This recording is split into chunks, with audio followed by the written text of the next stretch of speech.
Finish your night, drive home safe. In Long Beach, your crash continues to only have the left lane open on 710 North before Anaheim Street, and the Pico Avenue on-ramp is still blocked. There's still no estimated time of reopening. Also, stop traffic for us, so please be advised and try to avoid the area. A stall is currently in 2 right lanes of Sherman Oaks 405 North at Bourbon Boulevard. The stop traffic from Venice Boulevard is going to set you back at least up to 55 minutes. And in Pasadena, emergency Caltrans work has the guardrail repaired until 9:30, causing heavy traffic on the 210 east of Rosemont Boulevard as the right lane and off-ramp are blocked. California Baptist University has clinched the #1 spot for career preparedness and an impressive #2 for the best student experience, according to the Wall Street Journal. Find out how CBU's award-winning experience can help you live your purpose. Visit calbaptist.edu/here. So, what are you doing this Friday morning? How about you come join the KBLA delegation as we make a historic announcement and unveil our climate justice campaign for 2024. We'll be assembled for this major press conference along with LA Mayor Karen Bass, Ben Jealous, Executive Director of the Sierra Club, and a host of other public and private leaders who are joining us on this journey to justice, climate justice. We can't think of a better way to kick off the Dr. Martin Luther King Jr. holiday weekend, linking social justice and climate justice.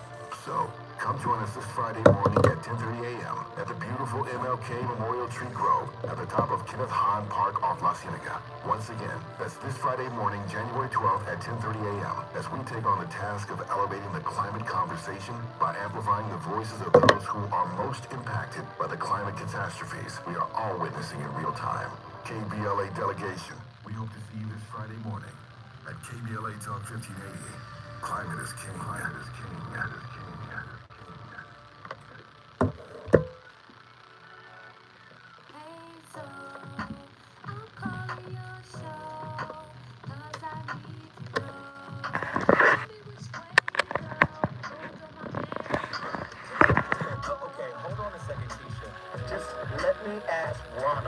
Exactly what's going on because it takes two to tango and I need to hit his side of the story. Don't you love it inside, just as heavy on my brain.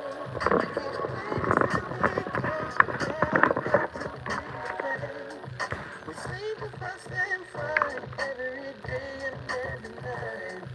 We feel sun and vibes so we can see the light. See the light.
With anxious people, they're already overwhelmed. And you say anything to them, you instruct them, they don't have room for it because they're anxious. They're just trying to manage their anxiety. And when you check out the list, they'll be compliant because you're the doctor, you're the psychologist, and so they don't have room for you when you're talking to them. And then a person who's depressed, it's not so much they don't have room, but they're stuck in, nothing's going to work. Nothing's going to work. No matter what you say, nothing's going to work. I'm locked in here.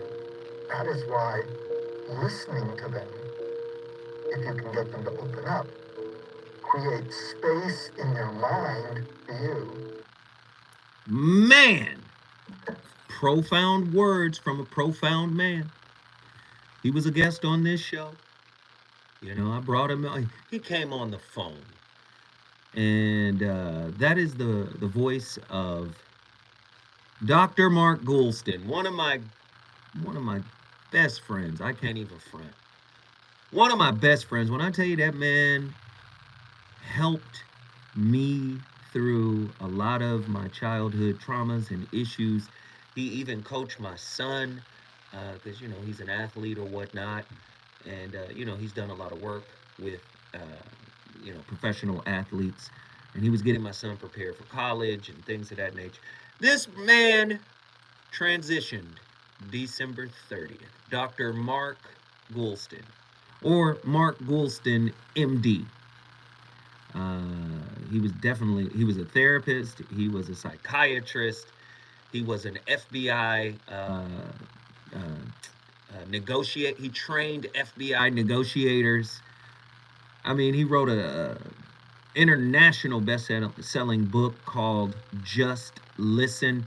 And what's interesting about him was I met him when I was back on Jamie Foxx's Foxhole Radio. And around 2010 or 11 or something like that. And he came on the show and he was so blown away by the show, he reached back out to me and he said, "Hey, Zoe, I would love to, have lunch and get to know you because I would love to know, what you're doing and the direction you're going in." Like, big time guy, man. He didn't need me. I can tell you that. But I met with him, and then we became friends, and then he joined my So What Show podcast. And when I tell you that So What Show podcast was so crazy because of the flavors, the perspectives, man. Listen, he named it So What. He was like, "Yo, you should call it the So What Show." And what's crazy is we would have Dr. G, who's a Jewish, white guy, straight lace, psychiatrist on the show with the likes of Corey Holcomb, Jeff Brown. We would have all these different characters and personalities. We even had Rodney King's lawyer, Milton Grimes. So many people, Bobby. We had so many people on the show. It was just this raucous, round table and panel. And Dr. G, would just, through all of that, he was never ruffled. You never saw him trip out. He was just so calm and cool, and he would always deliver fire information, right? He would be talking about things that would just, most people never thought of. And the crazy part about it is he passed away, and we were planning on bringing him back here, but he had a rare form of lymphoma, and he knew he was going to die. And this is how, let me tell you how empathetic. He wanted to be of service. Everything was of service for him. So he had a podcast from home and from his hospital bed called "I'm Dying to Tell You This." And he was literally dying, but, "I'm dying to tell you this" is what it's called. You can go on YouTube right now. It's on there right now. "I'm dying to tell you this," Dr. Mark Gouldston. And just a powerful brother, man. Just a powerful brother. And this is what I want to do. Tonight's topic, we're going to devote it to Dr. Mark Gouldston. And we're going to base it on one of his most profound books. I suggest that everyone go out and pick up this book, or go to Amazon.com and pick up this book. The book is called How to Get Out of Your Own Way. Very deep book. I had my son read it.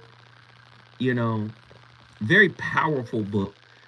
Please, please, please go cop that book right now. How to Get Out of Your Own Way is our topic tonight, a tribute to Dr. Mark Gouldston. You already know I got questions. And this is going to apply, of course, to intimate relationships. That's what the Voice of Reason is about. Please remember, we're live from KBLA Talk 1580. This is a non-judgmental national conversation. I want to hear from people all over the country. You can apply these principles to your relationships. Please get at your brother Zoe. How do you do it? All you got to do is call me at 1-800-920-1580. 1-800-920-1580. Join the national discussion where we will get into how to get out of your own way. Now, really quickly, let me ask a couple questions. How can one recognize and overcome self-sabotaging behaviors? What are the psychological barriers that prevent individuals from achieving their goals? How does one cultivate self-awareness to identify their own self-limiting beliefs? What role does fear play in hindering personal growth, and how can you overcome it? 1-800-920-1580. 1-800-920-1580. Get at me, get at me, get at me. How can individuals develop a mindset of self-empowerment and self-belief? What strategies can be employed to break free from negative thought patterns? How does one differentiate between healthy self-criticism and self-destructive tendencies? 1-800-920-1580. Get at me, get at me, get at me. Are you experiencing a partner that exhibits any of the points that we just covered here? What are the underlying causes of self-doubt, and how can they be addressed? How can individuals cultivate self-compassion and self-acceptance? That's a big one. When I come forward, the voice of reason, gonna light this fire. Come on in.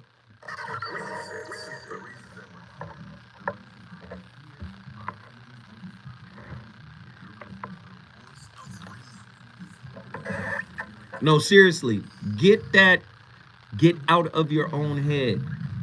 And you already know I need callers. You already know I need callers. Who's calling now?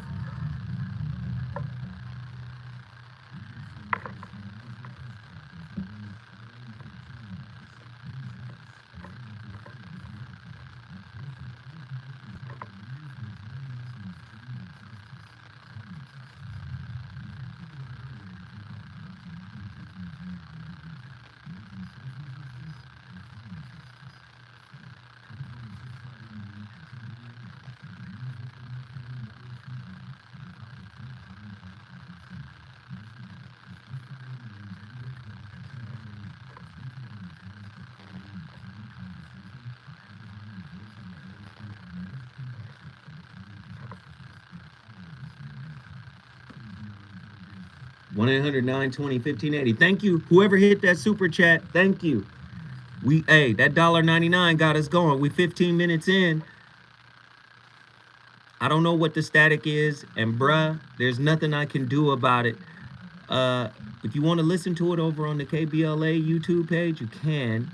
I just say don't super chat over there. Somebody super chatted $100 over there. Do you think anybody came to me and said, hey, somebody super chatted $100? Yeah, it could be that. Yep, or you can listen on the app. Yep.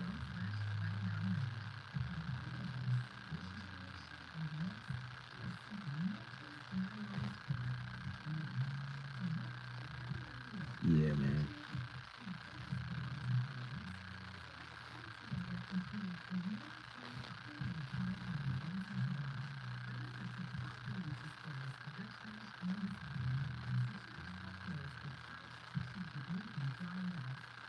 Table is clean. I'm good.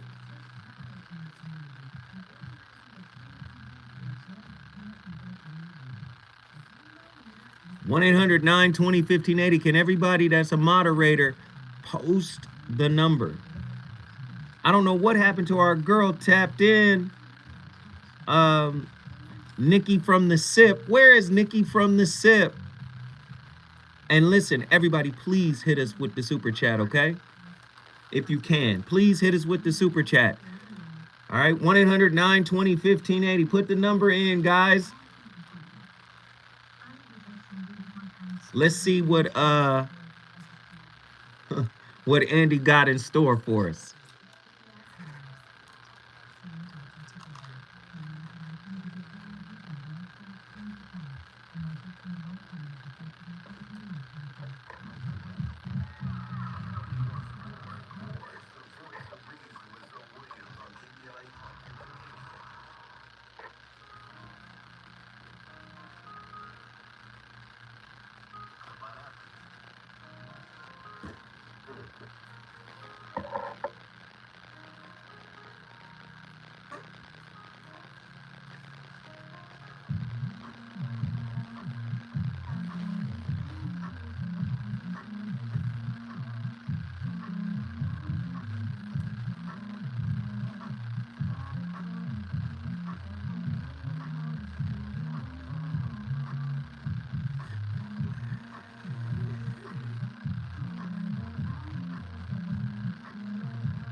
Prospect of dying is teaching me things that living never did.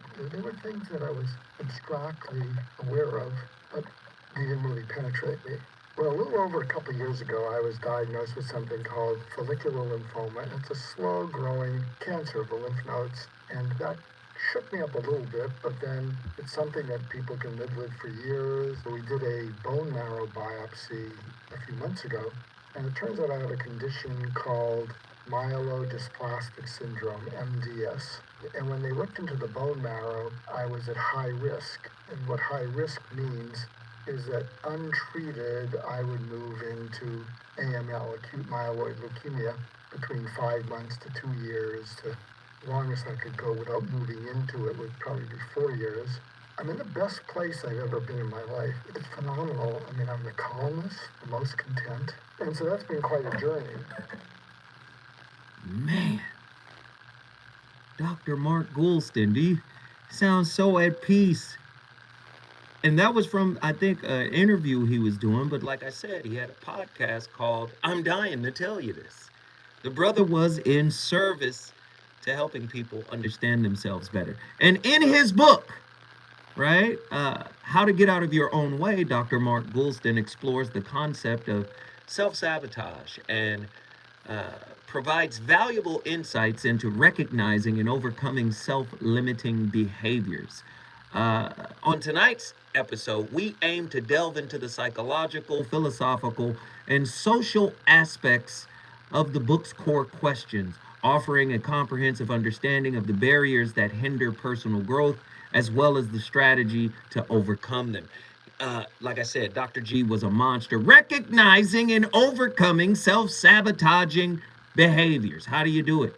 Self-sabotaging behaviors can manifest in various ways, such as procrastination, self-doubt, and negative self-talk. Recognizing these behaviors requires developing self-awareness and a willingness to examine one's thoughts and actions. And by identifying patterns and triggers, individuals can take proactive steps to interrupt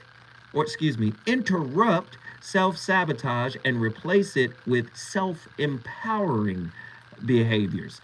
This process often involves seeking support from therapists, mentors, and support groups to gain new perspectives and tools for change. Why is this an important topic tonight? I suffer from it. I'm anxious, preoccupied most of the time. And his first clip was talking about how anxious people are. It's like, oh my goodness, hey, whoa. You know, I'm always trying to fix things that I probably shouldn't be trying to fix. I'm always trying to lean in when I probably should be leaning back on the Fat Joe side of the game. Uh, Anxious, preoccupied people are always rushing in, trying to, help somebody or fix something.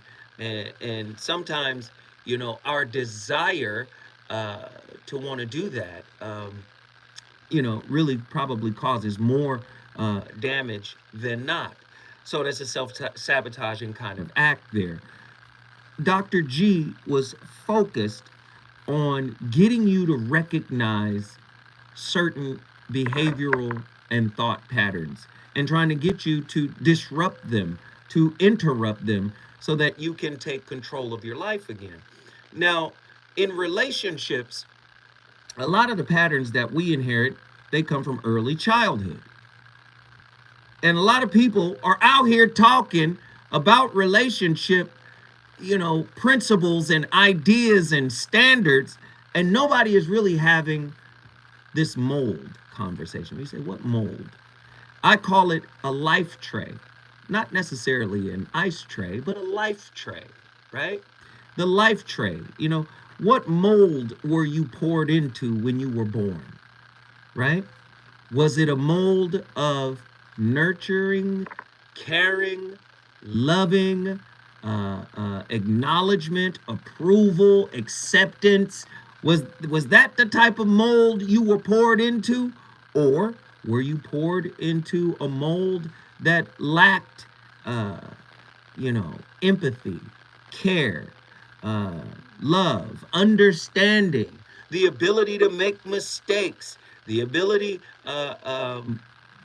just I want to know what kind of mold were you poured into. And when you start unraveling these things, do you know what happens? You start to get out of your own way because you start to uncover, oh, this is my spontaneous reaction to a situation that I find myself in. When I feel threatened, when I feel disrespect, when I feel betrayed, when I feel a certain way, you start to find out like, oh, this comes with my life tray. Not your ice tray, but your life tray, right? This is the mold that I copied, that I patterned, right? And a lot of people talk about, this attachment style. Well, attachment styles create attachments.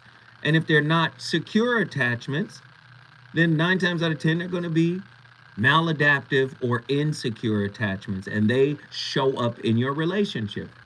So listen to Dr. Gouldston when he breaks down, psychological barriers to goals and achievements manifest in our relationships all the time.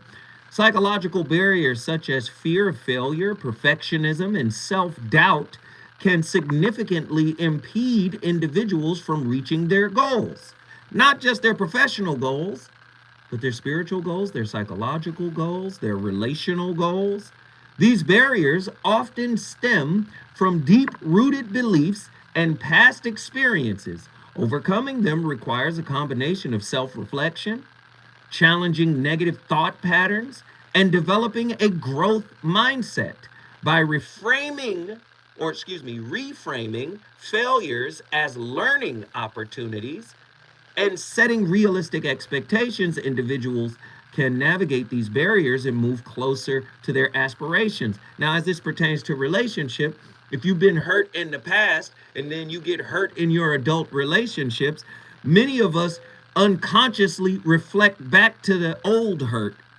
And we not only do we reflect back to it, we consult old wounds. What should I do in this situation? The wound is your advisor. That's how I wrote it in the Relationship Dismount book from 2025. Do not elevate your unhealed wounds to the position of advisor in your life. I called it the vizier, right?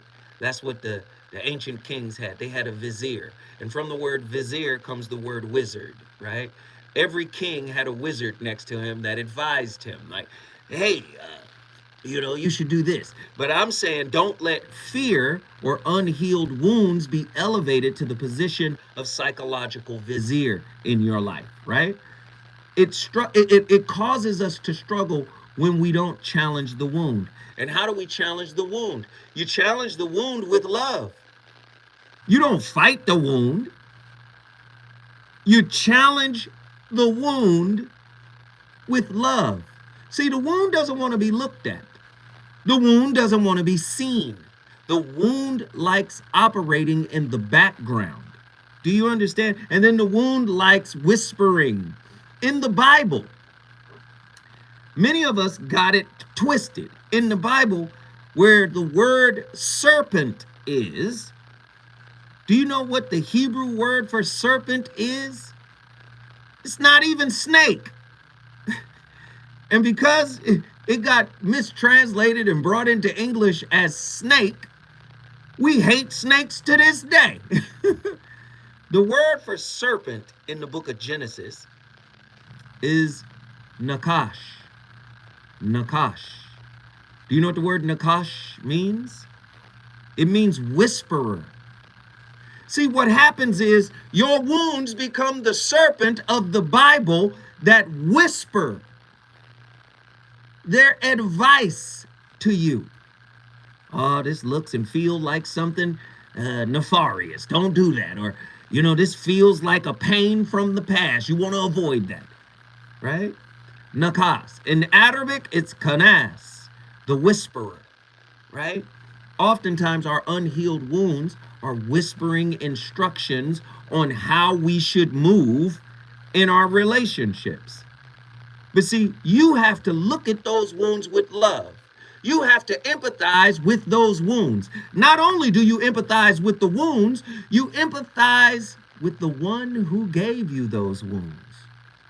Typically, your caregivers, your mother. This is why we have a mother wound. This is why we have a father wound. You have to learn how to empathize with them. Why?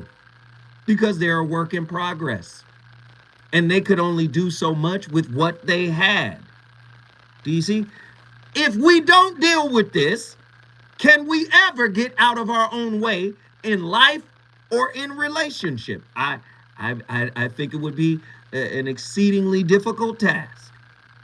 See, I can't keep going. All right, because I was about to go even deep. Listen, get to your phone lines. I want to talk to you. Are you in your own way in your relationships? If so, how? I want to know what's going on in your life as we do this tribute to my good friend, Dr. Mark Gouldston.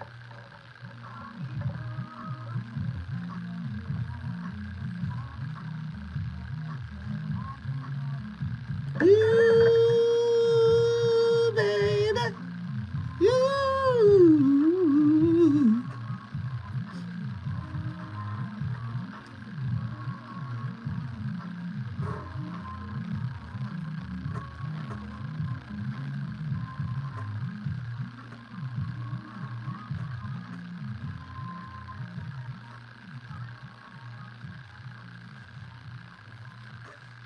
Man, that Brandy record slap. Mike City, shout out Mike City.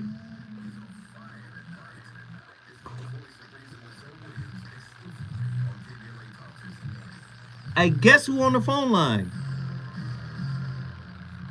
Can anybody guess who called in first?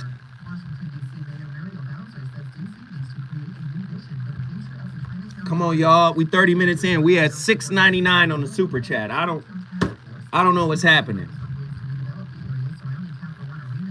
I don't know what's happening. Can everybody hit that super chat? We got a lot of people in here. Please hit the like button. Let's get those likes up. Can anybody guess who's on the line? Everybody saying Sean. No, it's Bowman.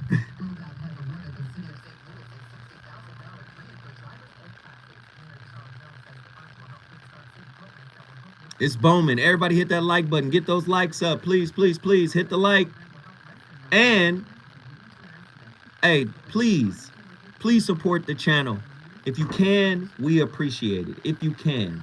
There is a $sign down at the bottom of the chat. If everybody could drop a 5 spot, I would greatly appreciate it. It does a lot to support the channel. Everybody hit that like button. Everybody hit the share button. Let everybody know that we're in here. Flying home, my brother. Yes, we got to get some more RZ in. We got about 8 bottles left. We need some more, brother. Happy New Year, Dr. Russell. Cappy 13, hi Zoe, hi chat. Rest in peace, Dr. Mark Gouldston. Yes. And listen, if Dr. Gouldston said something that inspired you, that helped you in any way, shape, or form, please call in and share a jewel that he dropped. You know, some insight that he gave. All right? Can y'all do that? You know?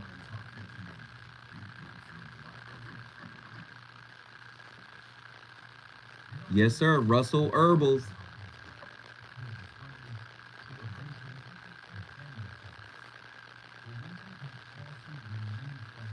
Hey, those phone lines are still anorexic. What are y'all waiting on? What are y'all waiting on? I'm encouraging y'all to join the conversation. What are you waiting on? Y'all just want to listen? Y'all tell me. Yes, sir. More RZN to come on the way, and special on phase 3. He got a special on phase 3. Go to russellherbals.com. Phase 3 is what I take. Phase 3 is what I take. Trust me. That phase 3 gonna have you right. That phase 3 gonna change your life. Go to russellherbals.com. russellherbals.com. And listen,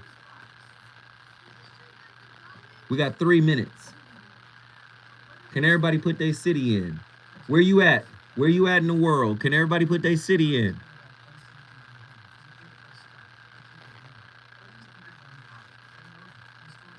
So you already know, you already slim. Got some get some training in with Kev. 25% off starting February 1st. There you go. 25% off starting February 1st. Dr. Russell Herbals. Waiting on being less delicate. What? I've gone through so much in the last 3 years. Okay, anything I talk about has me sobbing or crying. I would rather chill and contribute here. I just have to be honest. That's okay. I'll be doing better in a year, I think. Okay. H-Town in the building. Oakland in the building. Well, Oakland CA to ATL.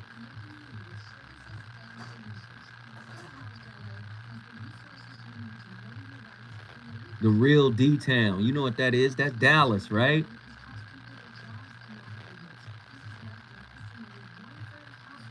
Carbondale, Illinois, from Inglewood, Chicago. What up? Inglewood. What up, what up? I see y'all cities. It's so many people in here, but so few people chatting. Can I get the people that are in the background just watching to at least say hello? Keep moving, Big Zo. This is Nephew. Much love, Nephew. Man, you already know what it's been like for me, brother. We gonna do the best we can.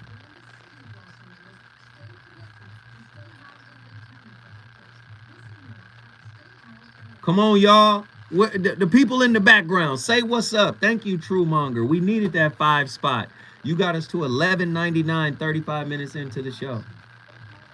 It is a good community. I feel welcomed here. Chime in, y'all. Yes, yes, yes. Yes, yes, yes. Yes, yes, yes. Hit that super chat, y'all. Support the channel. Here we go.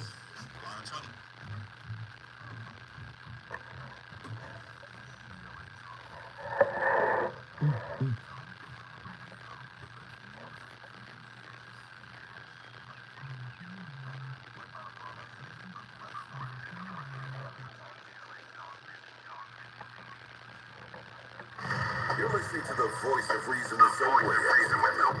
Only on KBLA Talk 1580.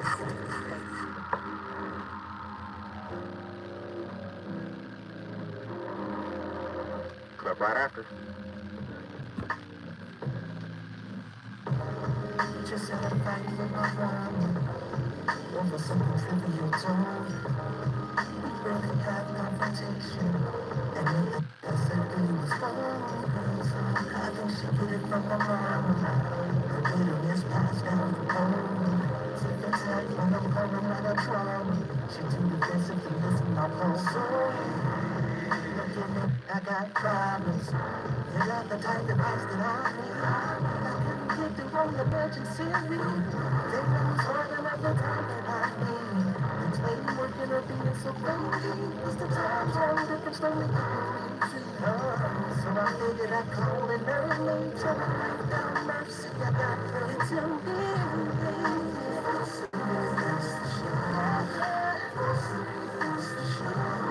so just lay back in my hands. So everybody told me it's over. The voice of reason, yeah.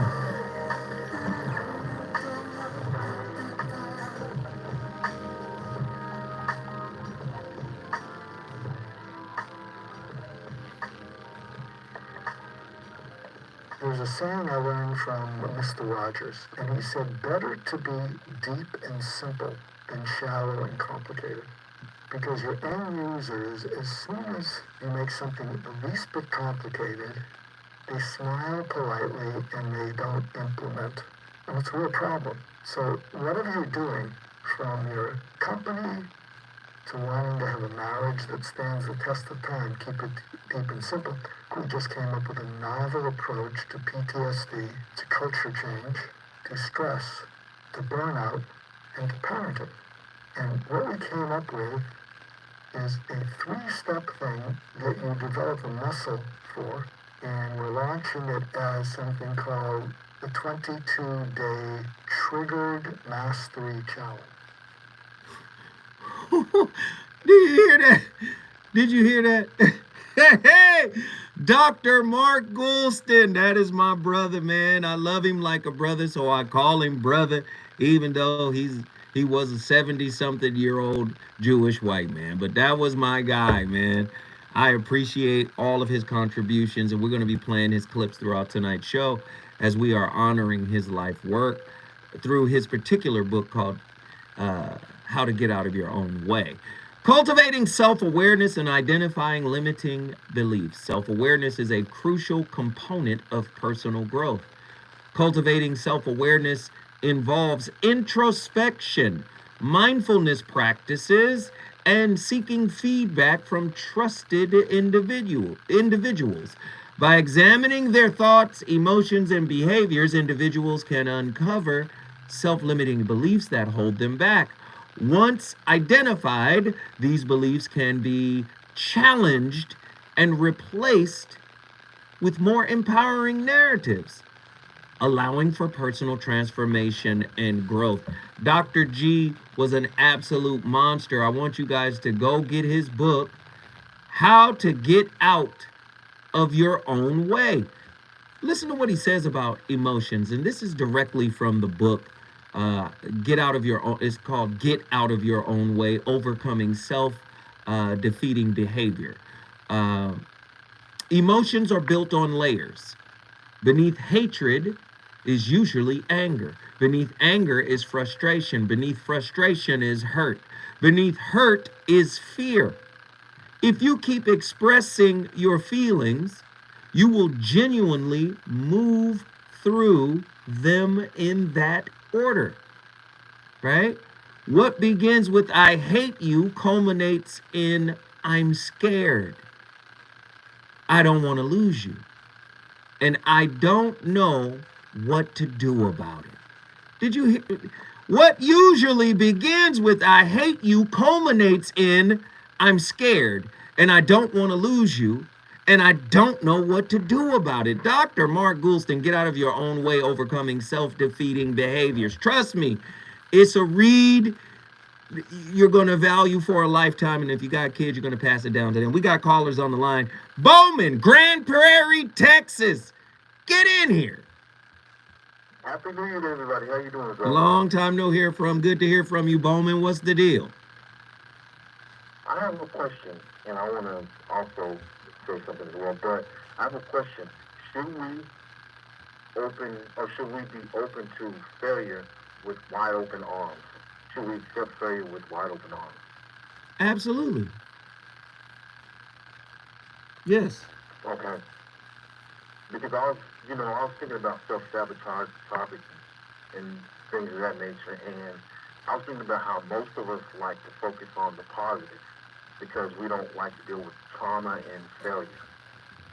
So I believe that we should accept the failure as well because of how we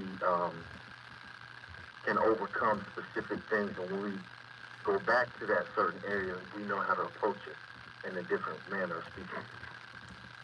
Well, again, that's toxic positivity. If just being positive for the sake of being positive to keep you away from negative thoughts or stuff like that. Listen, sometimes you have to feel it in order to get through it. That's what the quote from his book just outlined. He said, emotions are built on layers. Beneath hatred is usually anger. Beneath anger is frustration. Beneath frustration is hurt. Beneath hurt is fear. If you keep expressing your feelings, you will genuinely or generally move through them in that order. So a lot of times people don't want to allow themselves to feel the failure, the disappointment, the frustration. But if you feel it, I guarantee you it will reveal something to you. Typically, it reveals a lesson. Anybody that has been great understood that failure was a part of the process of becoming great. Take Michael Jackson. Michael Jackson creates the Thriller album.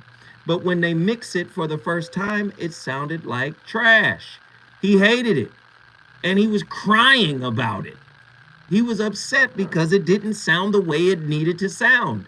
So they had to go back in because these records typically are on a schedule. They're supposed to be done and they're supposed to come out. They had to go back in and do an all-nighter and really just go through every song and remaster and mix everything and then master it again in order for it to achieve the sound that Michael wanted it to achieve. So failure is a part of it. Michael Jordan says it all the time. He talks that, you saw that commercial where he talks about how he missed all of those shots, right? He missed a lot of shots. So did Kobe.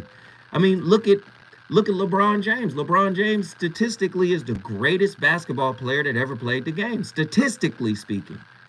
But he's also number one in turnovers. So mistakes are a part of the process.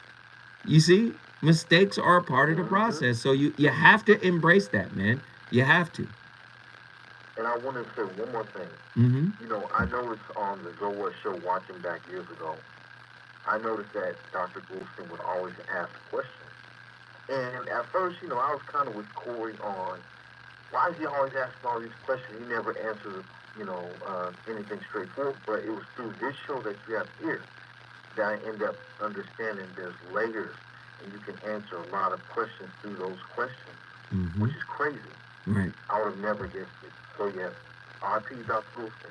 Hey, Bowman, we appreciate it. You brought your city in the building. Listen, if you want to bring your city in the building, all you got to do is call me at 1-800-920-1580. We're really paying tribute to a great man, Dr. Mark Gouldston, and we're going through his book, How to Get Out of Your Own Way. I've been reading some quotes. I've got a lot of questions on it.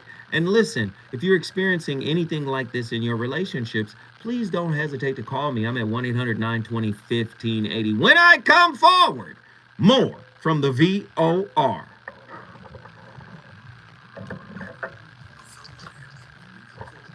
I can't believe nobody is calling. Nobody feels like, what y'all feel like doing tonight? Y'all tell me, what y'all feel like doing? Because we got a lot of people in here, but nobody's calling. Can I get some callers tonight? Let's get some new callers tonight, please. Callers, the number to dial is 1-800-920-1580. And if you can't call, if you're at work, we understand. The Big Homie channel. What up? Rest in peace, Dr. G. George Beard, thank you for the super chat. You took us to $21. Thank you, thank you, thank you.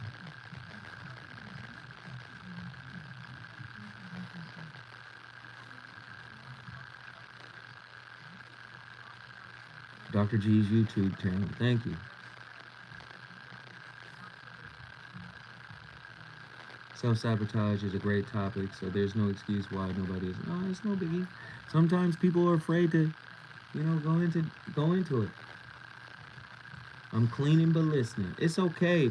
Listen, you guys don't have to give me your reason for why you're not calling. That's all right. I love y'all. It's all good. I just want the people who want to talk and engage in this conversation with me to jump in. Do you think Cat self-sabotages himself by what he says? Depends on your perspective.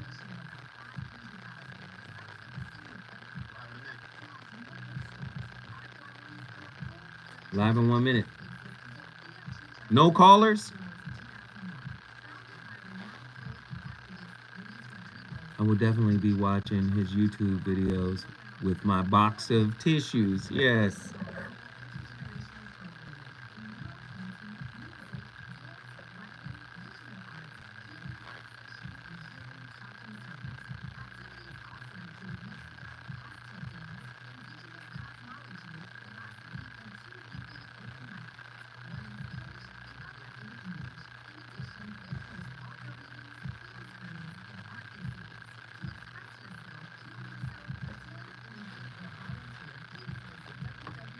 Hey, Shane, artists, thank you for the Cash App. I appreciate it. Thank you.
Yo, Jilly from Philly.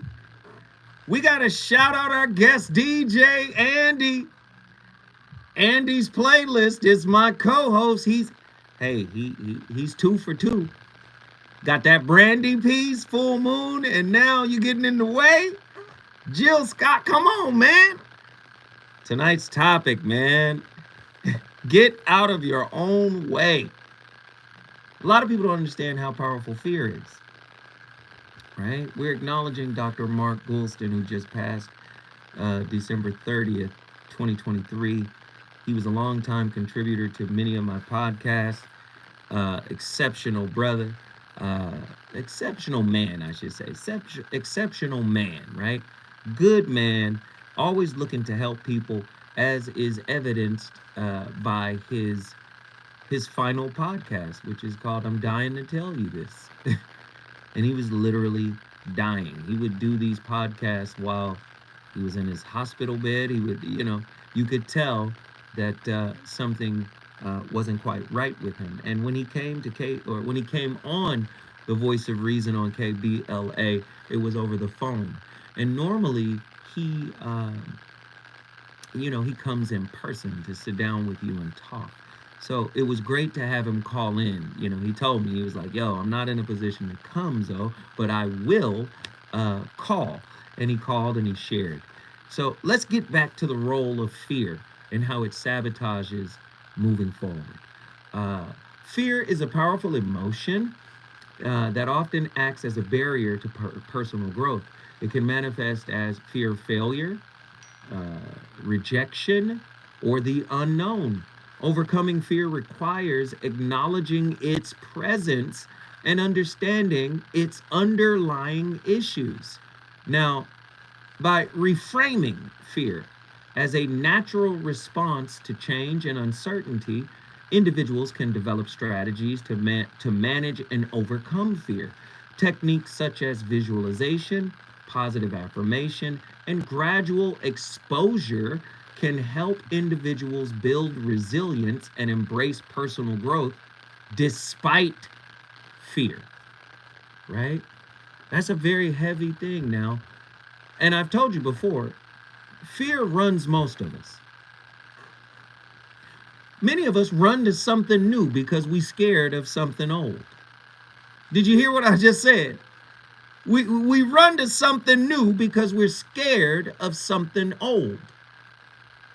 We don't want to relive the old, yet it is the old, that old mold, that life tray that governs the decisions we make even when choosing the new. This is why I say a lot of y'all are starring in the same movie with a different cast.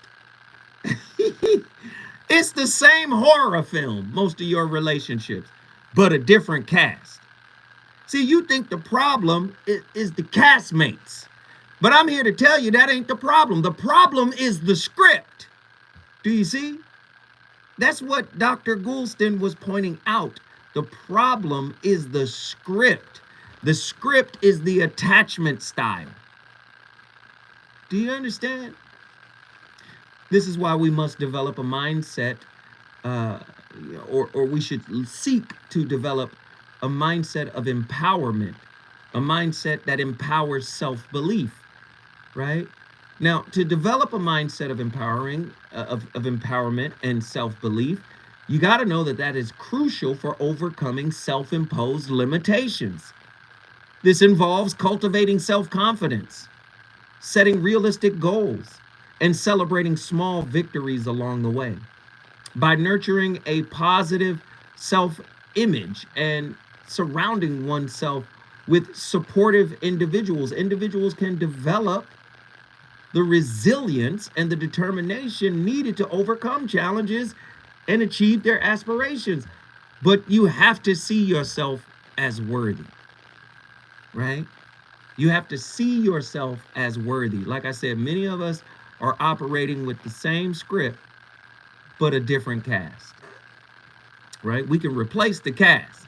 That's the easiest thing to do. Replacing the cast is like changing your clothes, right? Those who are comfortable taking chances know that the best way to grow is to reach beyond your grasp. Their sense of direction comes from the heart. They don't shy away from surprise. They might even seek it out. And they seldom die with regrets. In the end, we regret not what we have done, but what we have not done. Dr. Mark Gouldston. There we go. Truemonger, Dallas, Texas. Get in here. Yes, sir. Yes, sir. Talk to me. Oh, man. It's like getting out your own way. Yeah. It starts with self. You have to be honest with yourself about whatever it is you got going on. Like you were speaking on chasing the supporting cast around you. Like you could do that all day, but the common denominator is you. You gotta look at yourself and what you're doing, how you approach yourself, how you address yourself, how you carry yourself, the things you tell yourself. Mm-hmm. It all starts there. Mm-hmm. You get all the unsolicited advice you want. You convince yourself that it's everybody else, but at the end of the day, you gotta look in the mirror to figure out what's going on with you. Mm-hmm. You know? Mm-hmm. Mm-hmm. Yeah, people on the outside could get in the way, but they are only temporary. You go home with yourself every day. And so you're fortunate enough to get up, you go home with yourself, and you go into this world with yourself. most people not really paying attention to you. Mm. So you gotta face whatever it is you gotta face and figure out a way to deal with it. Mm. And you know, Are there ways? um, Can you outline some ways you may have sabotaged, yourself in relationships, or negative beliefs or limiting beliefs, or that you may have exhibited in relationships? Do you have any examples? uh, moments where I let my emotions control me instead of the other way around. Mm. Reacting instead of responding. Mm. Uh, I'm guilty. you Yeah. know, yeah, just stuff like that. You know, saying things in the heat of the moment. I'm Um, guilty of that. things like that, or just cut people off altogether instead of just taking a breath, letting things cool down, then having the conversation to where we can both be civil about it. Mm-hmm. Um, just stuff like that. I've been through quite a couple of relationships that ended because of stuff like that. Mm-hmm. Communication got bad, Mm-hmm. things were misunderstood and whatnot. Mm-hmm. And by the time there was actually, both parties were actually open to communicating, where we could get it out, then we pretty much have moved on. And we move on to other things. So, you just take the lessons from that and try to do better going forward. Not try, but do better going forward. And you know what? We can say try. Ain't nothing wrong with trying to do better, because when you're trying, you're making mistakes, right? Right? Right. And when you're making mistakes, you're learning. Right? And when you're able to do better, it's because you've learned, right? So when you're gathering your lessons from mistakes, that's because you were trying. But once you Right. once you learn from those mistakes, then you can do better. Does that make sense? Yes. Hey man, guess what you just did, True Monger? Brought Dallas in the building. Dallas, Texas. Texas is on the board twice. If you want to bring your city, you already know how we do. The number to dial, 1-800-920-1580. The VOR is on complete fire tonight. We got another caller loading up. I want to know who it is. Who we got? Are they ready to get in here and cook with us? If they're ready, Andy, let them come on. Who is it? Sean from Oakland, California. Get in here. Hey, brother Joe, my thing is, yes, we all, at some point in our lives, have sabotaged some sort of relationship. There's no doubt. I mean, if you're honest, whether you're a female or male, it doesn't matter the type of relationship, whoever you love, I don't care. We've all gone through somewhere, you know what, I wish I wouldn't have done that because I really wanted to continue. I really wanted to see if we could make this relationship work. Wait.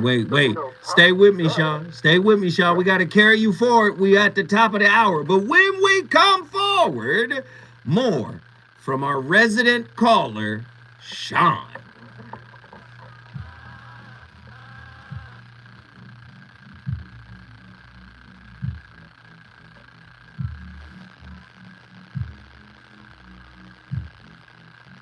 You better chill.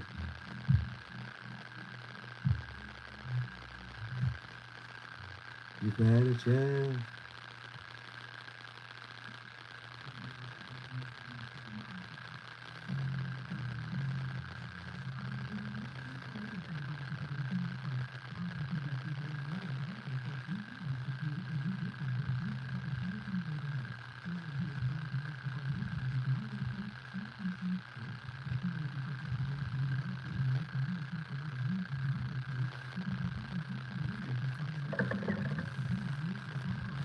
Yo, what up?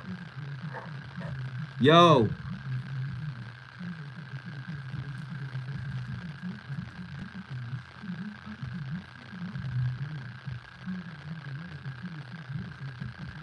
We rolling through. Aw, damn. Zoe, Dr. G transition. My condolences and thanks for introducing him to us. Yeah.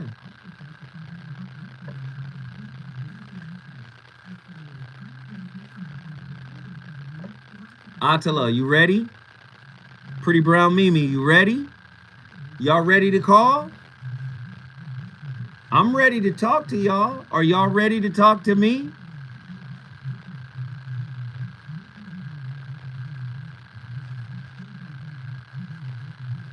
Are y'all ready to talk to me? Who's ready to talk to their brother Zoe?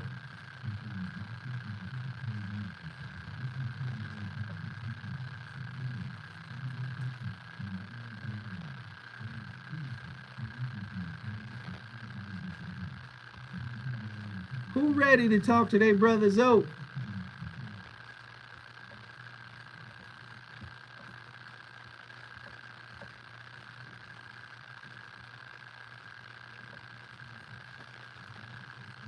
One 1-800-920-1580. That is the number to dial. Attila jumped in here. Come on. Come on.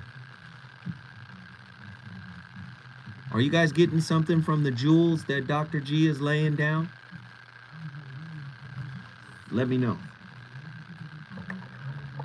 Has your soulmate become your cellmate? Does black love still exist? What are your bedroom turnoffs? Fantasies and fetishes. Financial infidelity. I'm dating a fat person. Are they worth the wait? Trust me, this gonna be crazy. How about the heavy stuff? The child wasn't his, and he still had to pay child support. It's a very heated topic. How is that right? Mama's baby, daddy's maybe. I just have so many questions. Thank you, Jeffrey. Thank you, Jeffrey, for the cash app. He told me he had a vasectomy. I'm pregnant. Betrayal has been committed. Hit you with the bad touch routine. How does he maintain his humposity? Nothing I can do about it. Why can't you open up, brother? I'm a karate man. Karate man rules on the inside. They don't show their weaknesses. Yeah. How do you write women so well? So William. Reason, accountability. The voice of reason. When someone says no to you in life, it doesn't mean you're wrong or you shouldn't do something. It just means they won't help you. When someone says no to you in life, it doesn't mean you're wrong or you shouldn't do something. It just means they won't help you. Wait, play it again. No to you in life. It doesn't mean you're wrong or you shouldn't do something. It just means they won't help you. When someone says no to you in life, it doesn't mean you're wrong or you shouldn't do something. It just means they won't help you. Goodness gracious, Dr. Mark Gouldston dropping jewels, man. We appreciate him, man. We appreciate him, man. Yo, you're listening to the VOR live from KBLA Talk 1580. If you don't know who Dr. Mark Gouldston is, please go to Amazon.com and pull up some of his books. I mean, he had a lot of powerful books. His #1 international best-selling author book is called Just Listen. Great book, taught me a lot that I still have yet to master. Just Listen by Dr. Mark Gouldston, his international best-selling book. Go get it. But I'm pulling from a book that is a little lesser known. It was still a big hit for Dr. Mark G, but it's called How to Get Out of Your Own Way. And it's a book talking about self-sabotage. And I'm just having a great time, like going over some of the references, reading some of the insights that are coming out of it. And I believe that this book can really help relationships, in my opinion, right? Listen to this, right? Self-doubt often stems from past failures. This is what our guy Bowman was talking about, right? Negative experiences or external criticism. Addressing self-doubt involves challenging negative beliefs, reframing past experiences, and building self-confidence. Seeking therapy or coaching can provide us with the tools, right, and support needed to address the underlying causes of self-doubt and can help us develop a more positive self-perception. Very powerful work from my friend, Dr. Mark Gouldston. We got callers on the line. Let's keep them rolling. Sean from Oakland, California, you were wrapping your final thought. Get back in here.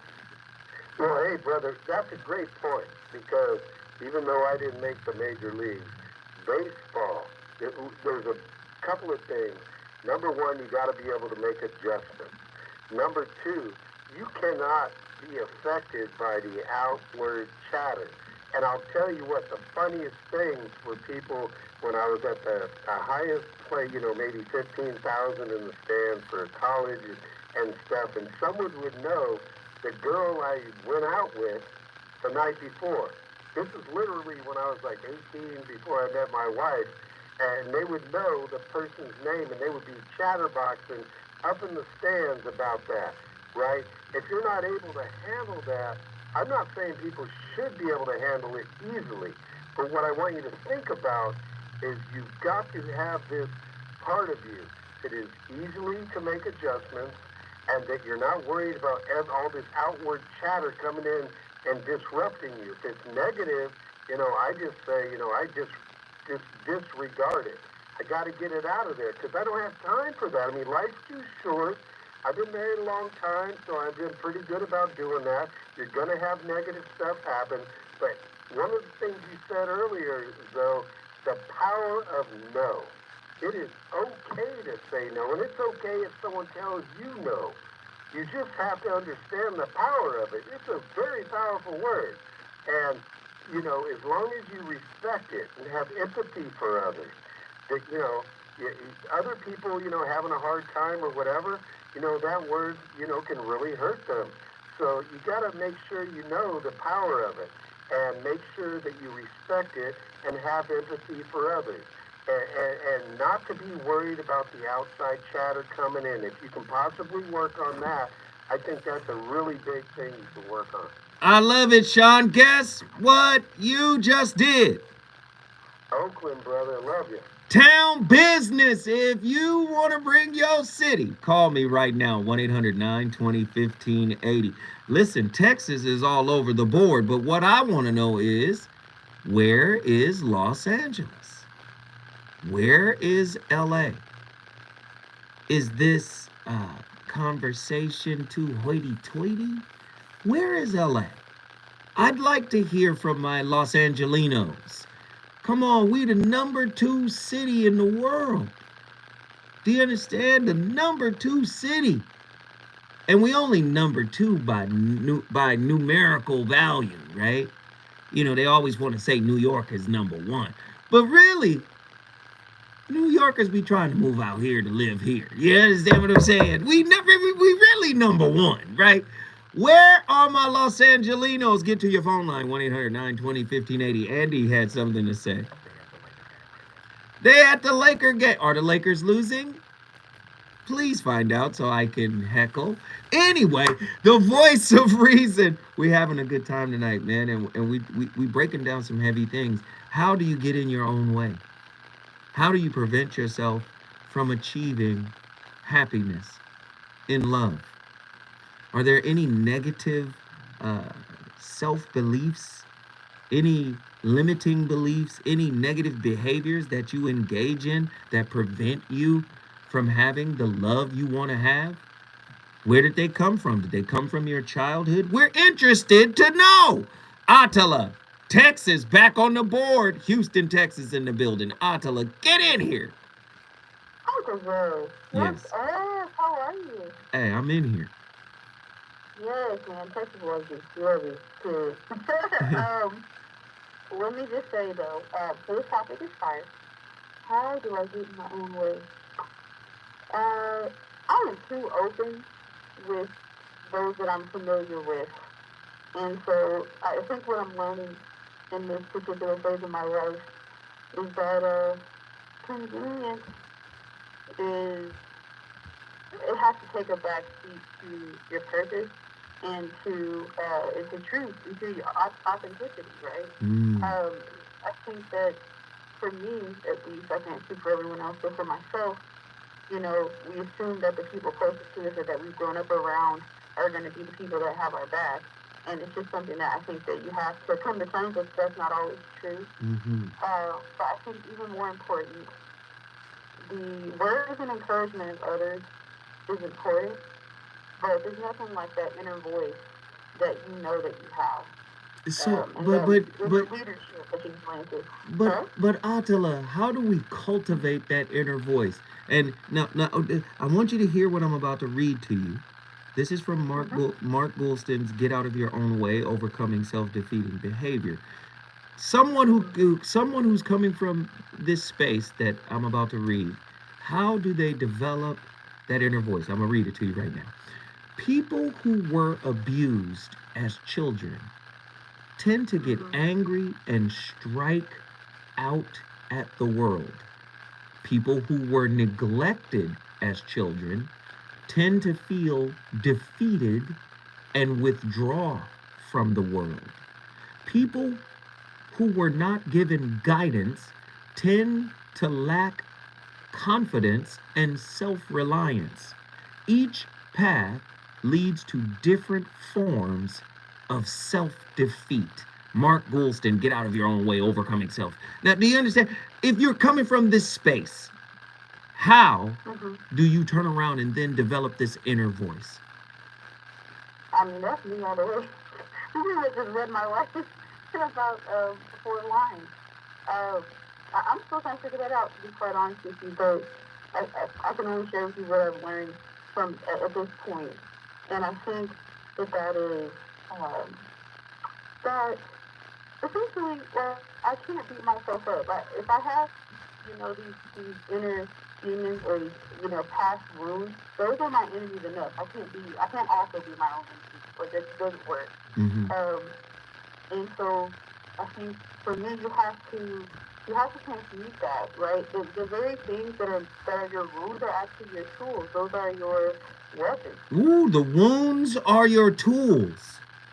Yeah. I mean, it's the very thing that was meant to be used to defeat me is the thing that I needed to use to defeat the war within myself. If I have a wound that says that I am not worthy, I have to take that and essentially encourage others when I see it within them, once I've overcome it. That's the only thing that I could do. Like, that's part of the reason why I think the Most High wanted me to go into teaching. I needed to essentially say, okay, this is something that I've had to deal with, defeating other people through encouraging them, through speaking to them. You are talking to yourself.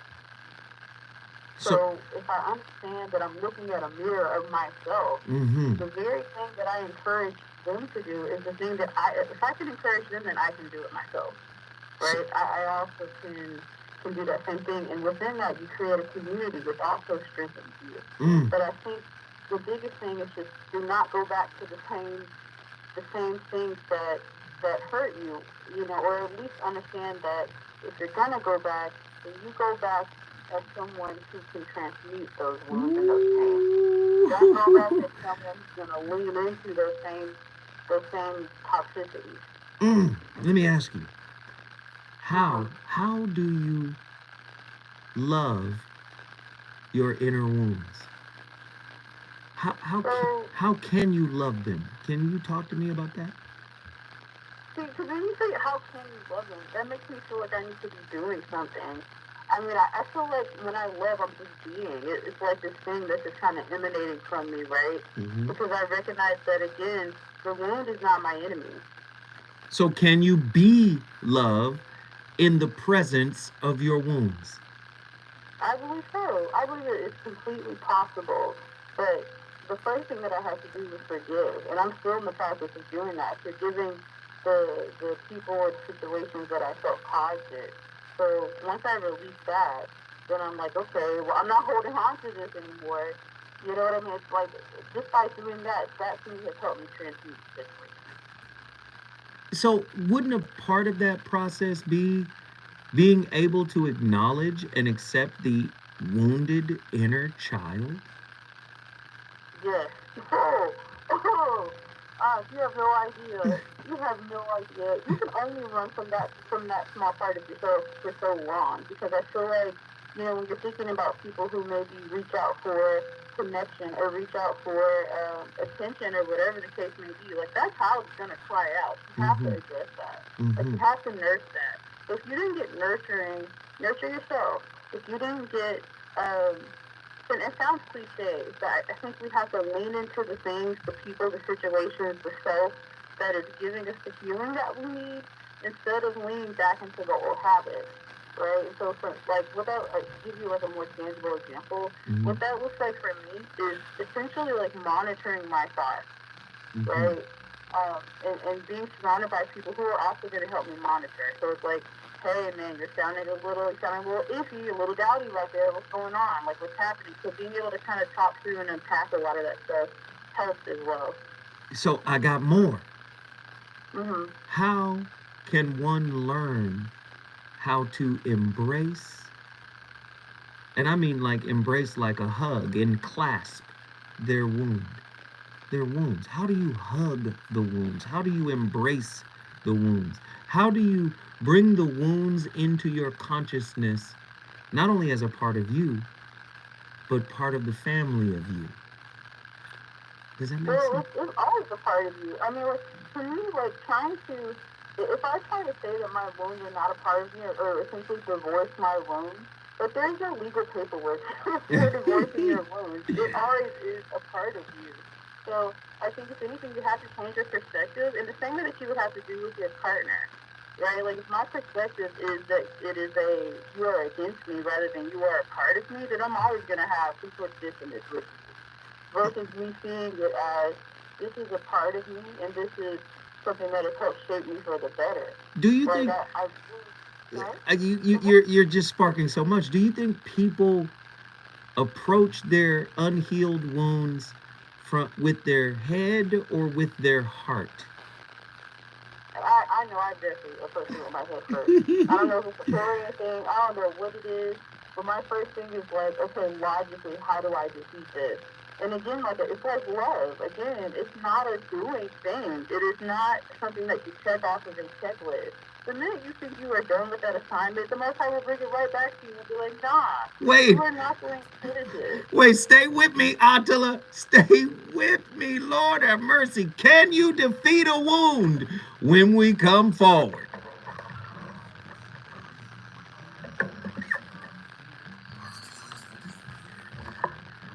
Woo! Shit is fire.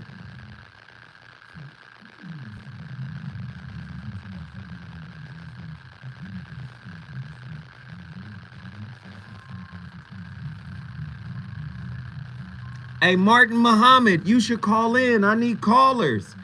This has been one of the quietest shows in terms of callers. We having one of the deepest conversations, but it's been very quiet. I just carried her over. She's on hold. Attila, tell him you waiting to come back.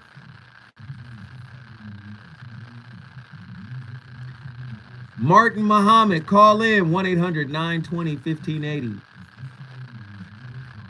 You can't divorce your wounds. Wow.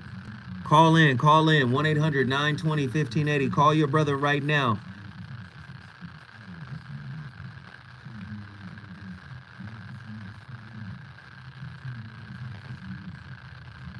This is a scary. Why is it scary? How to get out of your own way? Have courage, Pretty Brown Mimi. You call in and talk about something. First off, you're one of the most courageous callers anyway. You call in with the sexy voice. You call in talking about men's and chocolatey men's and sweaty men's all the time. You got power. So you might as well call in and talk about this. Okay? Cali Soul, you are missing a barn burner. This is one right here.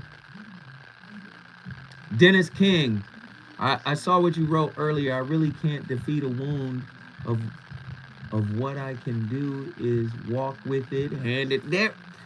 Dennis, you should call in. Dennis, what's preventing you from calling in, brother? Cali Soul, we in here. It's a whole tribute to Dr. Mark Gouldston. And people are hella lazy on the phone lines tonight. Why? Maybe it's because of what Pretty Brown Mimi said. This is a scary topic.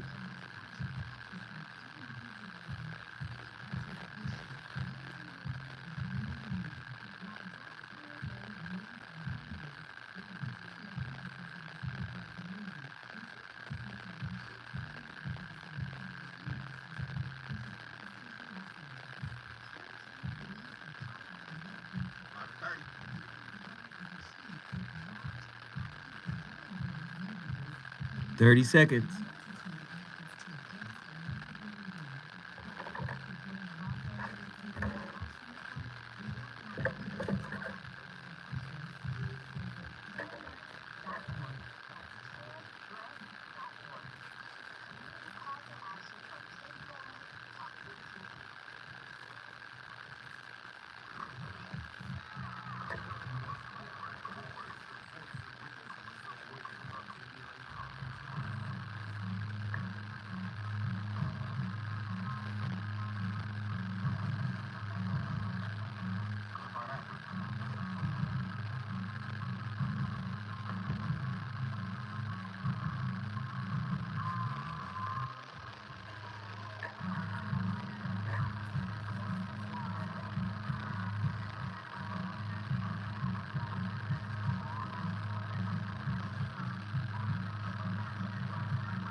Ladies and gentlemen, Sabotage by who? Red Hot Beastie Boys?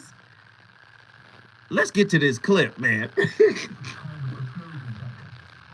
What that means is when you're with someone, you want to move them from resistant to doing, resistant to you, to listening to you, to considering what you have to say, to being willing to do what you've talked about. They're doing it, and then being glad that they did it. And if they're glad they did it, they'll tell other people. Does that make sense?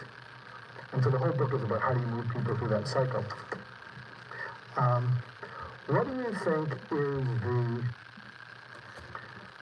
posture, if people are being honest, when someone is resistant to listening and resistant to you, in your mind's eye, what's their posture? Hands crossed. Where are they looking? Around, up at the ceiling. Yeah, like this. Oh, I'm really engaged. Okay, so here's the interesting thing. There's an old song when I was growing up, the hip bone's connected to the thigh bone, blah, blah, blah, blah, blah. Well, the way people's outward posture is connected to their inner mind's eye. So when someone is resistant, if in the conversation you can get them to use their hands because their words don't say enough, they will open their arms in their mind. So what that means is when you're networking with someone or you're meeting someone, try and think of any of the words they've used that are either have hyperbole, like never, always, awful. So try and think of those words that they've said.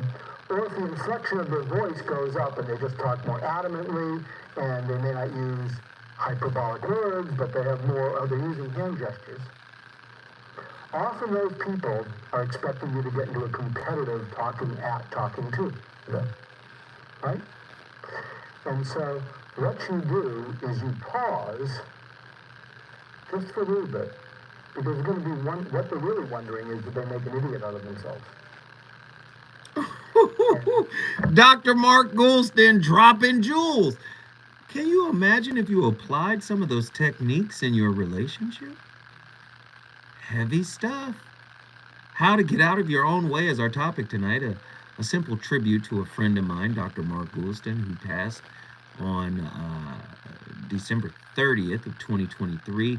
Again, he was a co-host on many of my podcasts and, just a great all-around guy. And I wanted to acknowledge him tonight by doing a show that was predicated on a book that he wrote called How to Get Out of Your Own Way. And it's a book about self-sabotage. We have Atala from Houston, Texas. Let's get her back in here to answer that question that I left her with. What are your thoughts on that question? Can you pose the question one more time? Well, One more time. I was in the chat. You just posted it in the chat. I did. I posted it. Hold on now. What did I post? You said you can't divorce your wounds. Yes, you cannot. Yeah, no, you can't. I'm sorry. You can't. You cannot divorce your wounds. Because your wounds are part of you. That's like trying to, like, how could I say this? To me, it's like, it's equated to someone trying to, I don't know, cut off their hand for the sake of, I don't know. I don't know what the reason would be. You know, perhaps we don't need a reason. But it doesn't make any sense to cut off a perfectly good hand if there's nothing wrong with it, right? In the same way, it doesn't make sense to divorce yourself from your wounds when that's the thing that's going to help you through your issues, right? Like, I was just in the chat and Bowman was talking about unconditional love, right? Wait, you saying something too heavy right now. Are you saying your wounds can be a part of or integrated into your successes? Absolutely. I'll tell you what. Let me tell you. When I talk about resistance, the very things that I've been resisting in my life are the very things that have helped me get through or really ascend to the next level. So to give you an example, in 5th grade, hated math. Ended up in advanced classes because of math the next year. You can't make that up. You cannot make that up. The very things in my life that I have resisted, right? Resistance does not exist when you are a non-resistant person. But most people are resistant and fearful. And that's not from me. That's from Francis Scovel, The Game of Life. You cannot be a resistant person and be surprised when someone rejects you. It just doesn't make any sense. You're inviting that into your life. So, and I'm saying this as someone who, you know, rejection is a daily, I feel like a daily part of my life, being in business and education and things like that. So, I guess the main takeaway from all of this, right, for me, how am I going to get out of my own way? The only thing I can do is just become non-resistant. And so, for me right now, my challenge is rejection. If I face that, then I can face anything. Absolutely. Carl Jung, what we resist persists. Resistance is related to resentment. Resentment comes from rejection. Yes. And, you know, another thing, and I'll just say this real quick, you know, I think we have so many things that lie below the surface, just below the surface. You know, a lot of things that are unconscious. You like to say subconscious, but really it's unconscious because you don't know. So if you make your unconscious thoughts conscious, then you can work on it. But I think until then, we're operating blindly. Wow. So how do you get out of your own way? Become non-resistant. I love it. Guess what you just did, Atala? I brought Houston in the building. H-Town is in the building. If you want to bring your city in the building, all you got to do is call me at 1-800-920-1580. When I come forward, another one of our favorite guests is in the building. From the SIP, I'll let you guess who it is.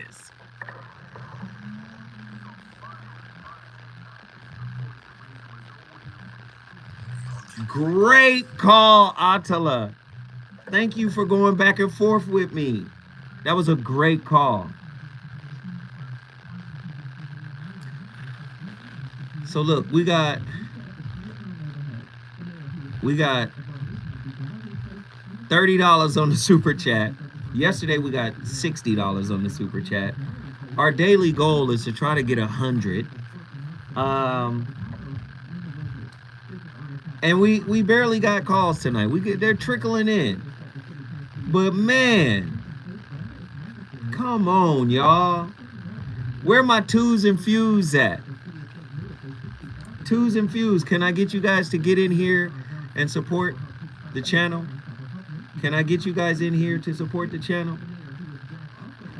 Twos and fews, can I get you in here to support the channel? Twos and fews, can I get y'all in here to support the channel? $2, $3, $4. Hit us up. Let me see if the Lakers are winning.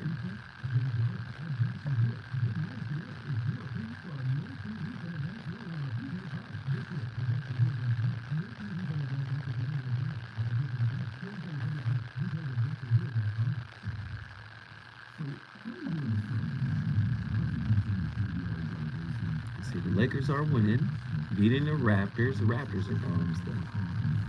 Pretty much 15 and 21, 6 and 12 1. Yeah, they're not.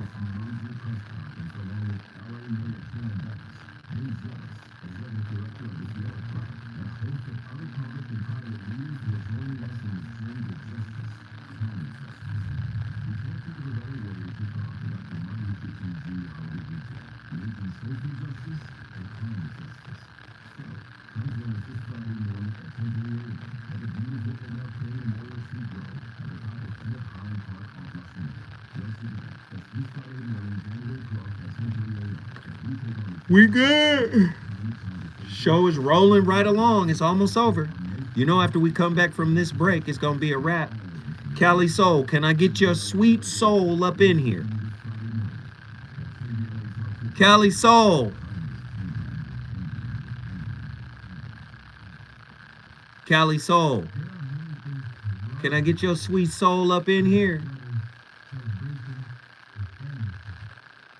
Unconditional love is exercising forgiveness and seeing the divine nature of someone instead of the master. Yeah, I love it. Of course we have time. What? Grace us with your presence, Cali Soul.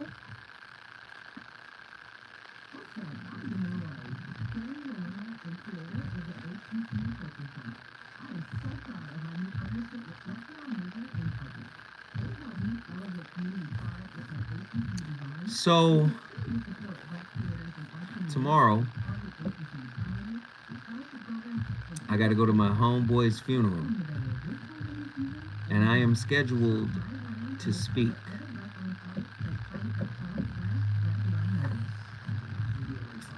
It's going to be heavy.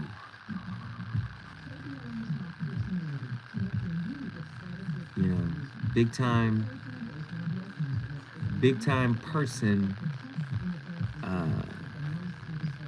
in Inglewood, you know, Southern California, LA, co-owner of the cigar lounge that I frequent. Yeah. Cali Soul, if you're calling right now, Andy is not in the control room. So give him a couple. Oh, he just walked in. There he is. Yeah. I gotta speak for the brother. His wife asked me to speak.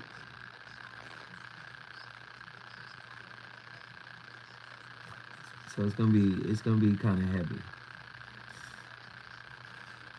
It's gonna be kind of heavy.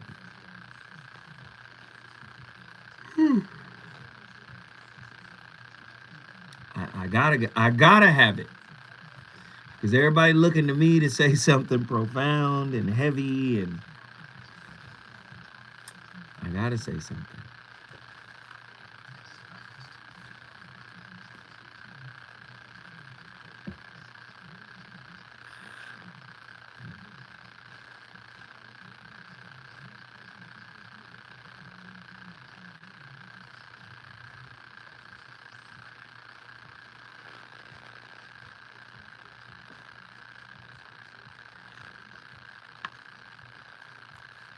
One minute.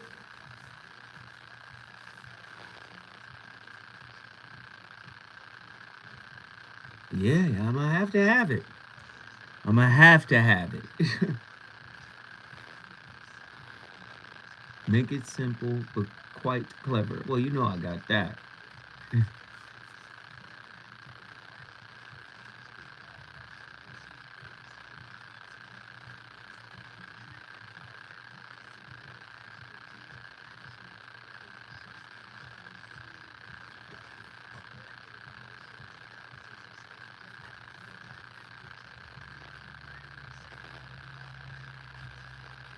Thank you.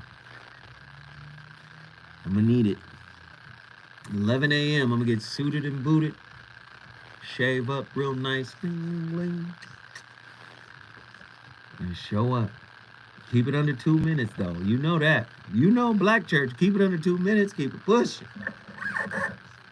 We're going to be at Faithful Central. Or, what's the one Bishop Blake? What's the one Bishop Blake is at?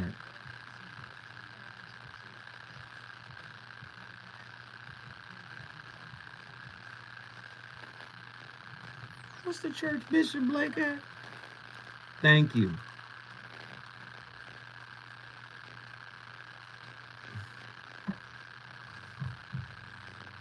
Thank you, Pretty Brown Mimi.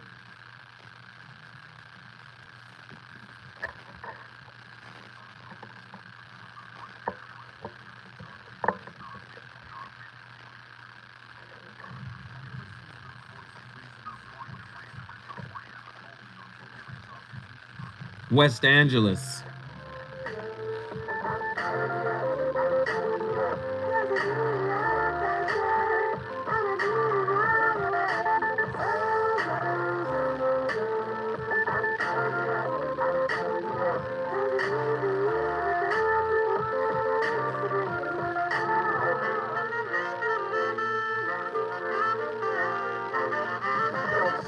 So I got this two-timing chick who got her revenge from when I was on my two-time tip. And even when I tried to correct it, she couldn't get past how she was disrespected. Neglected my effort, a pair with no trust. 30 games and affairs that been tearing us up. If things ain't picture perfect, is it really worth it? I have an idea, but I need to know for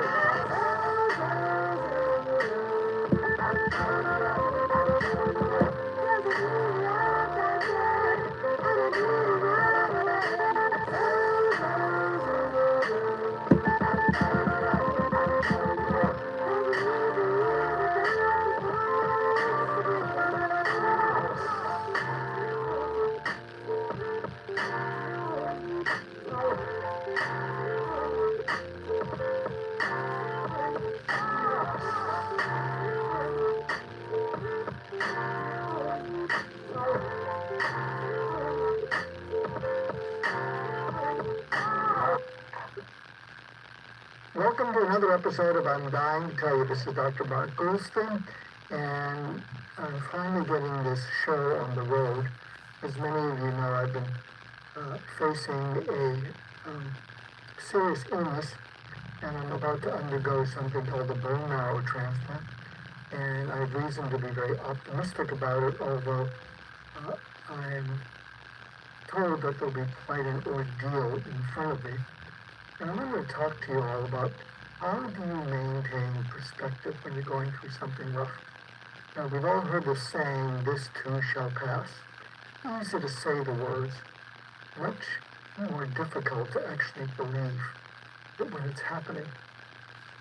I know there's been times in my life when I've had some other health conditions, namely a kidney stone, which I wouldn't wish on anyone. When you're in the middle of it, you don't think it's going to pass. You just want the world to take the pain away.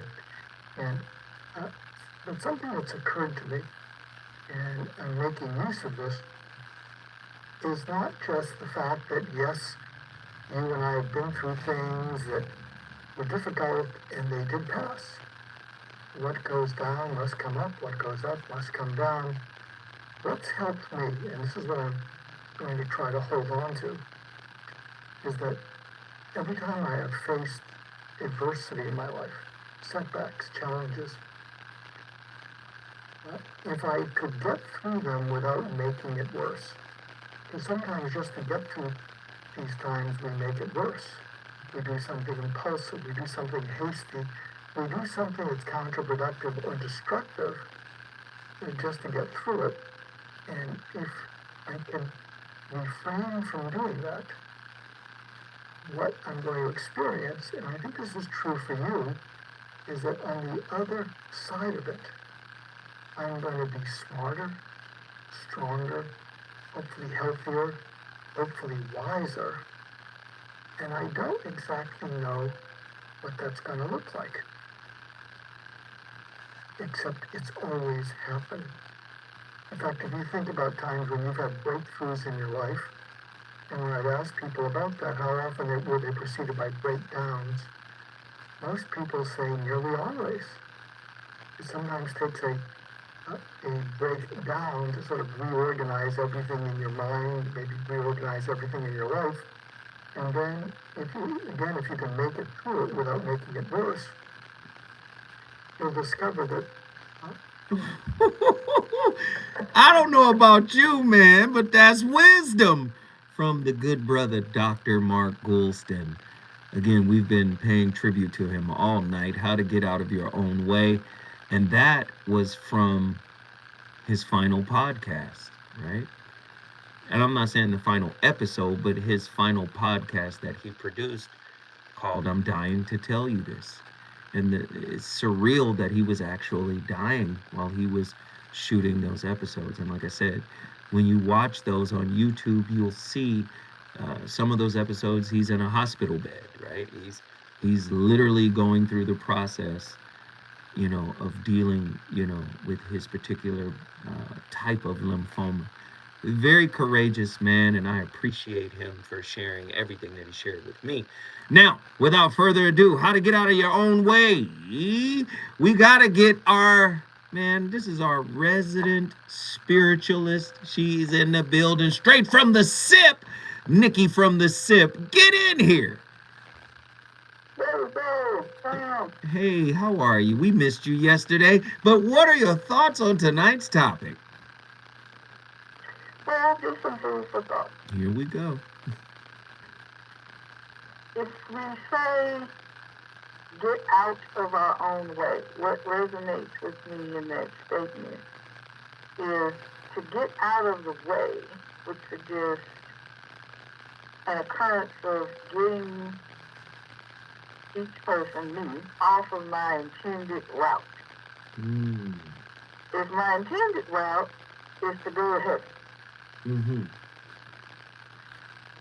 then these rules that we carry, because I'm going to have those that live with me, that I carry, that exist,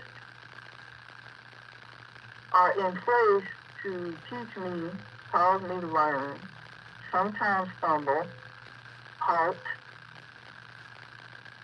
persist, but they move me off of my intended route just enough for me to learn the lesson. On the inside of my spirit self, it is aware of my wounds. You already know, as a Taurus, everything in me got to get along. Right. So even my wounds got to understand that, okay, nothing in me is going to beat me, okay? No. So my spirit self is aware that any one of these or some combination of these wounds I carry in the learning process, as they appear and they move me off my intended route or slow my progress toward that place, the purpose of me having them is so that I can learn, adjust, aware, do what the doc said, and hopefully with maturity, not make the circumstance where the wounds arise even worse. One must first acknowledge you have them. Two, I said this going into the holidays, you got to give yourself some grace with those wounds. I can't divorce them, but I can take them to therapy. Ooh. You can't divorce your wounds, but you can take them to therapy, is what she said. I take them to therapy. And my therapist is that third voice or that whisper you were talking about that says those negative words initially because they were generally very loud. But when you recognize, understand they're there and take them to therapy, then you can turn that volume down or off and get you back on your intended route. I love it. Nikki, you know I love you, Nikki, right? I love you too. Come on, Nikki. I'm trying to do what the doc said. And what's ironic about it, I don't know if anybody else picked up on this. Him dying to tell us about it. Ooh. We're all doing the same thing. Doing the same thing. Ooh, Lord. Oh, I love you, Nikki. Nikki, guess what you just did? I'd love to sip in the building. I love you back. The sip is in the building, and we are loved all over the nation. Nikki always comes in here and cooks with rarefied grease. When we come forward, you know where we going. Denver, Colorado. Cali Soul. She's got a lot to speak about on this topic. Let's see.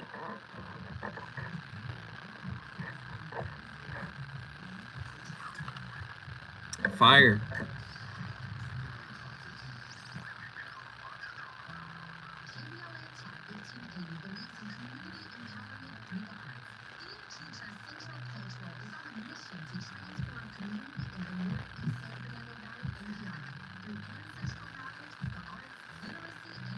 Are we cooking or not? What do y'all think about tonight's topic? Did it make you think? I know a lot of people didn't call in, you know, in the normal numbers. Maybe I'll do an astrology show tomorrow. But I know a lot of people didn't call in. Oh, I'm scared, you know, all of that. But did it make you think? Did it bring a different kind of perspective?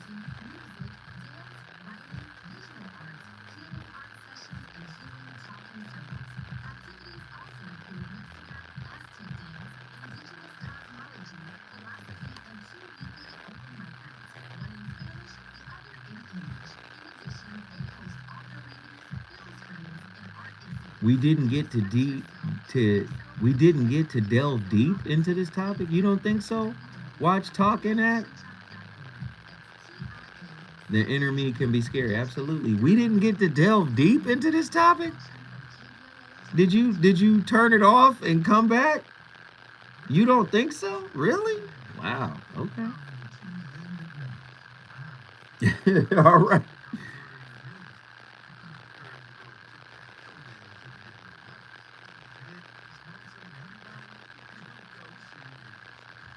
New year, new me. Yeah.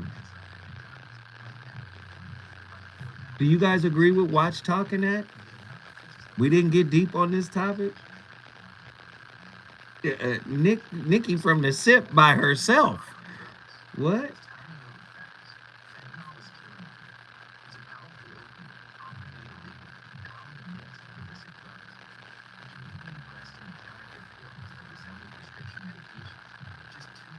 I'm just asking, do y'all agree with Watch Talking At? Like, we didn't get deep in this topic? To each his own. That conversation with me and Attila, the layers about how to embrace your wounds, the other piece about the wounds being elevated to your personal advisor. I don't know. Start tonight with I love me and my wounds. Yeah. Absolutely.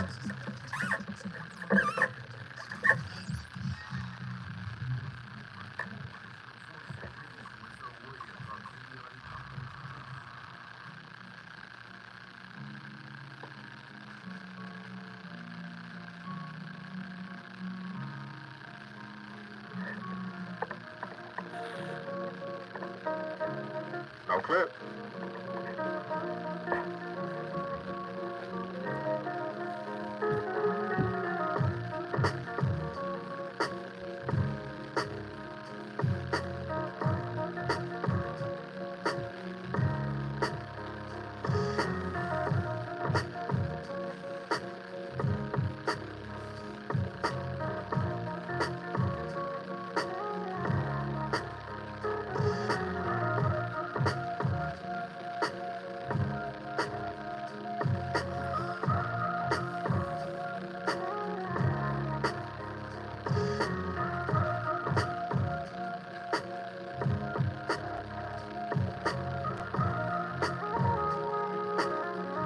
Ladies and gentlemen, the VOR. Andy tried to pull one of my favorite records out of the playlist. Jokum.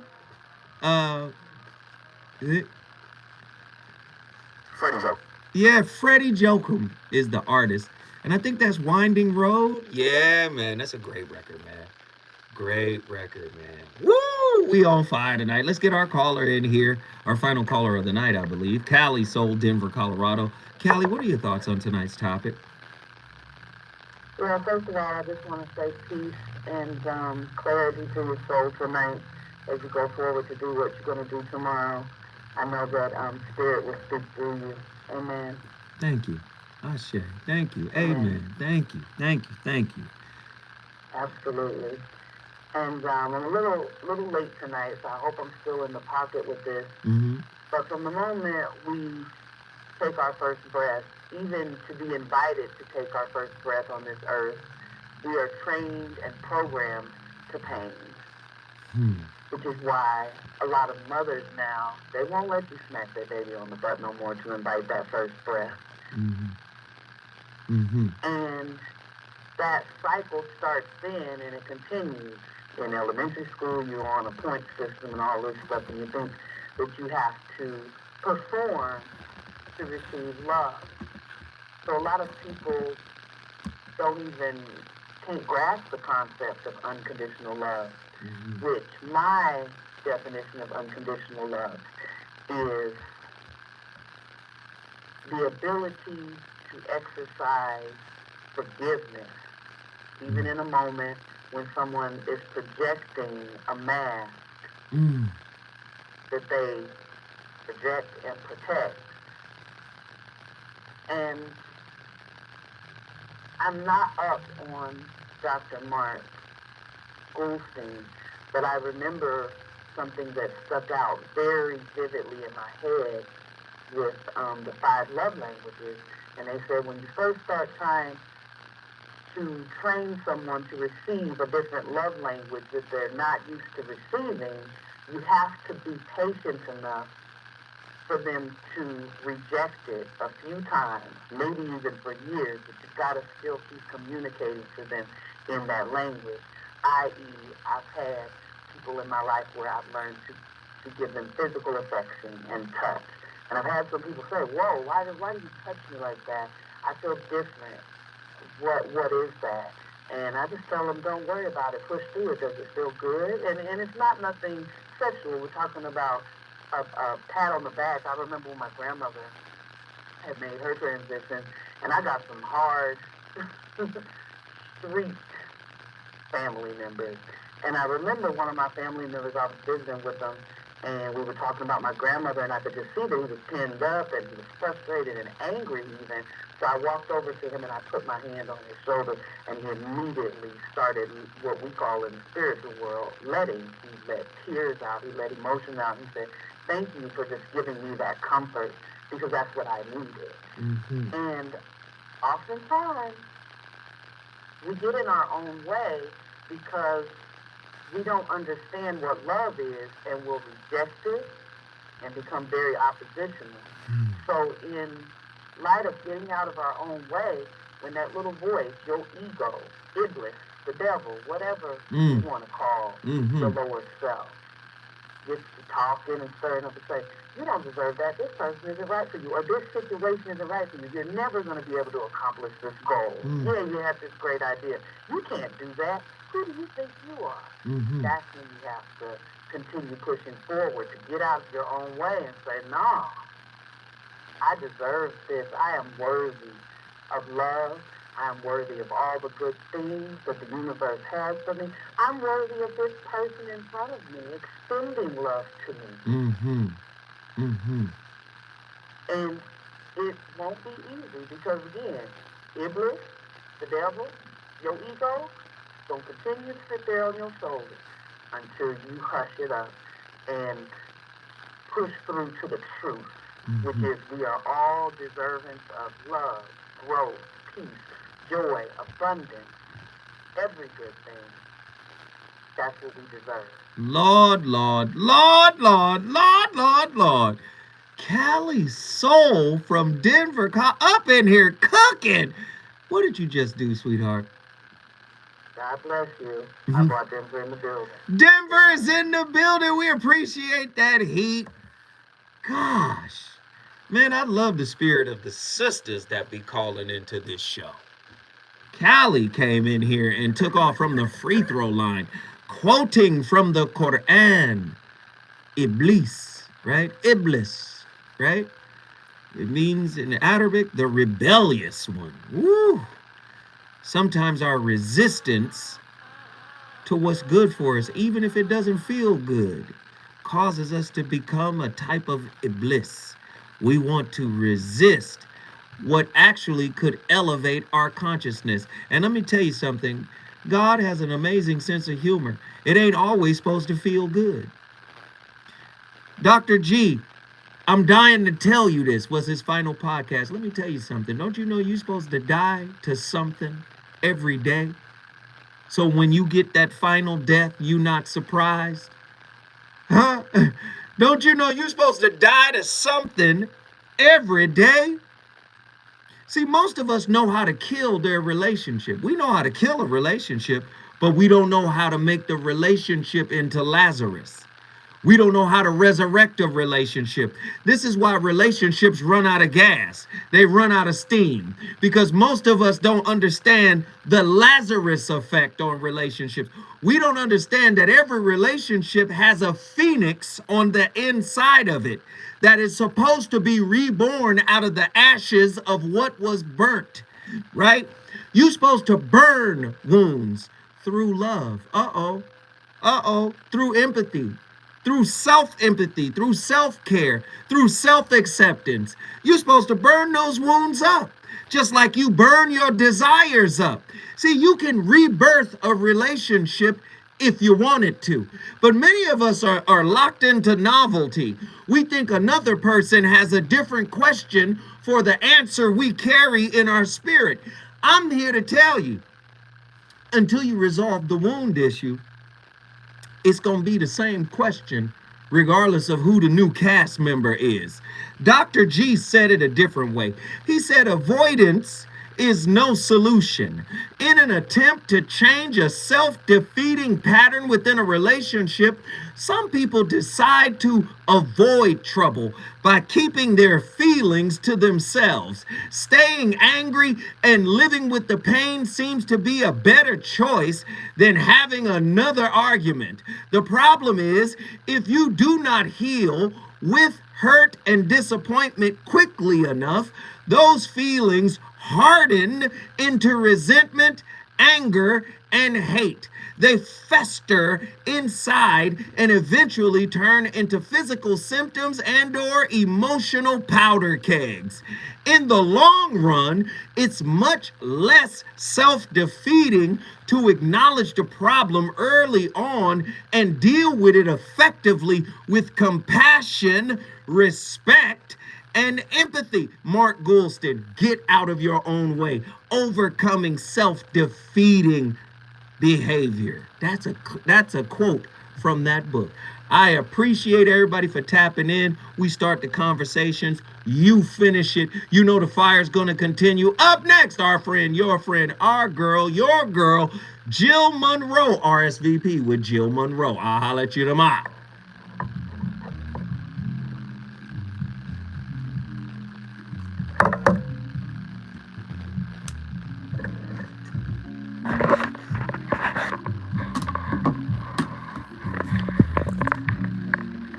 Love y'all. Hope y'all appreciated the show. All right. Deuces.